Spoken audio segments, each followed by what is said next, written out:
Si le château de Saint-Ouen est un bijou, ce cabinet est pour sûr l'un de ses joyaux les plus précieux. Entre les quartiers du Vieux Saint-Ouen et des Docks se trouve un monument discret, construit à la demande du roi Louis XVIII et qui fait encore aujourd'hui la fierté de Saint-Ouen-sur-Seine. C'est dans ce décor du XIXe siècle qu'on trouve à présent le conservatoire municipal de musique, de danse et de théâtre de la ville. Il est donc tout à fait normal que vous y entendiez des trompettistes s'exercer les poumons ou des comédiens hurler un dimanche matin au rage au désespoir. Bonjour, c'est Ryan, j'ai toujours vécu à Saint-Ouen, je suis passionné d'histoire et pendant toutes ces vacances je vous propose un podcast sur l'histoire de Saint-Ouen-sur-Seine et sur son patrimoine.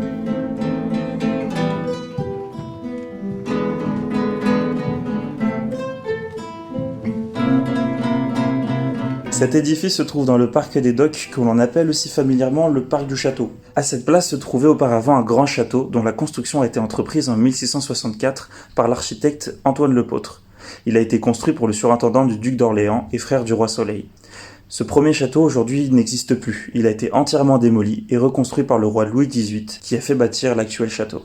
En effet, à la chute de l'empire de Napoléon Bonaparte, le premier empire français, la monarchie a été réinstaurée et Louis XVIII de la dynastie des Bourbons devient le premier roi. Mes très chers amis, merci de votre venue en ce jour glorieux pour la monarchie française. Pour la monarchie peut-être, mais non pour le peuple français. En 1814, il signe alors la déclaration de Saint-Ouen et s'engage à conserver un certain nombre de droits qui ont été acquis lors de la Révolution, notamment le respect de la liberté de la presse. L'enjeu de cette déclaration est alors de taille pour le nouveau monarque, car Louis XVIII a été placé à la tête d'un pays qui a connu près de 20 ans de révolution et de guerre. Et il se souvient très bien de comment a fini son frère Louis XVI et son épouse Marie-Antoinette. Louis XVIII fait donc très attention tout au long de son règne à respecter les termes de la déclaration et adopte une attitude très prudente concernant les droits de l'homme.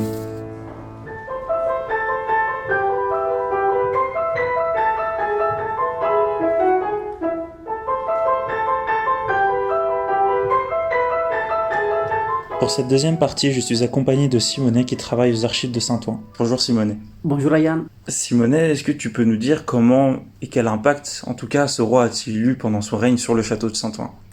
Oui, en effet, c'est pendant son règne que le château de Saint-Ouen fut transformé. Louis XVIII a fait rebâtir entièrement le château pour l'offrir à sa favorite, la comtesse du Cayla. L'architecture de ce nouveau bâtiment est inspirée d'un style vénitien qu'on appelle le style néo-palladien. On y trouve une façade très sobre et une structure carrée. Le château d'origine possédait 4 niveaux et un sous-sol, plus 2 entresols. Et son apparence très sobre fait d'ailleurs plus penser à une villa qu'un château. Et comme c'est sa favorite, j'ai vu que le roi, il n'avait pas du tout hésité sur les moyens. Il avait quand même aménagé un intérieur luxueux avec des matériaux de luxe qui valent tous très cher, donc tels que des rembarres en acajou, il y avait du mobilier en bois doré et même des tabourets en soie verte. Mais aujourd'hui, ce mobilier, est-ce qu'on peut le retrouver au château ? Non, une grande partie du mobilier ne se trouve plus à Saint-Ouen. Il a été réparti dans plusieurs châteaux en France, dont celui d'Arouet, en Meurthe-et-Moselle. Est-ce qu'on peut revenir un petit peu sur la comtesse du Cayla que tu as mentionné ? C'était qui ce personnage ? Oui, Zoé Victoire Talon, comtesse de Basquis du Cayla, était une femme extrêmement discrète.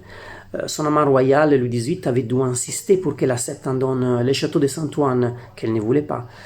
Et c'était une femme très orgueilleuse d'appartenir à une importante famille de la noblesse des robes, c'est-à-dire les aristocrates qui avaient des fonctions de gouvernement, notamment de la justice et les finances.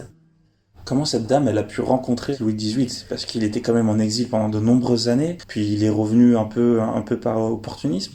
Alors, elle était profondément royaliste et avait connu Louis XVIII en 1817, du coup, quand il était revenu sur le trône. À cette époque, elle était en train de divorcer de son mari, un aristocrate qui descendait d'une riche famille d'origine italienne, le comte Achille de Basquis du Cayla. Et à cette occasion, elle obtient une rencontre avec les souverains aux Tuileries pour demander une intercession. Le roi lui accorde sa protection et ils deviennent intimes. Et à noter que le roi avait 30 ans de plus que la comtesse du Cayla. Et dans ce château, la princesse du Cayla, est-ce qu'elle y a vécu ou est-ce que c'était un peu une seconde résidence ? Tout à fait, Zoé a vécu dans ce château de Saint-Ouen près de 31 ans, même si, bien entendu, elle avait d'autres propriétés ailleurs. Et dans les grands parcs, elle avait fait aménager des écuries, une orangerie, un colombier, des serres chaudes, un potager, des remises, et pensait qu'elle élevait même des moutons dans son parc. Il y avait des moutons à Saint-Ouen. Oui, tout à fait. D'accord.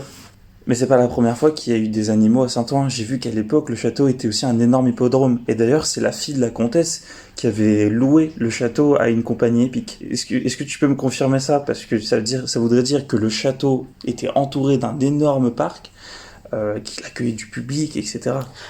Oui, tout à fait. En fait, c'est en 1880 qu'on inaugure un hippodrome qui s'étendait jusqu'à la place de la mairie. C'était un lieu très apprécié par la bourgeoisie parisienne qui se réunissait pour assister aux courses. Et c'est pour cela qu'à 2 pas du château, dans les quartiers du Vieux-Saint-Ouen, vous pouvez y trouver la rue de l'hippodrome. La ville récupère en 1959 le château et le transforme en un gigantesque conservatoire qui accueille plus d'une représentation par mois. C'est également la place de nombreuses manifestations culturelles avec plusieurs milliers de spectateurs qui viennent chaque année pour assister à ces représentations. Et pour visiter l'édifice, je vous conseille pendant l'été de vous rendre au château la matinée et l'après-midi, vous pouvez prendre le soleil dans le Grand Parc. Merci à tous de nous avoir écoutés et à très vite pour un prochain épisode.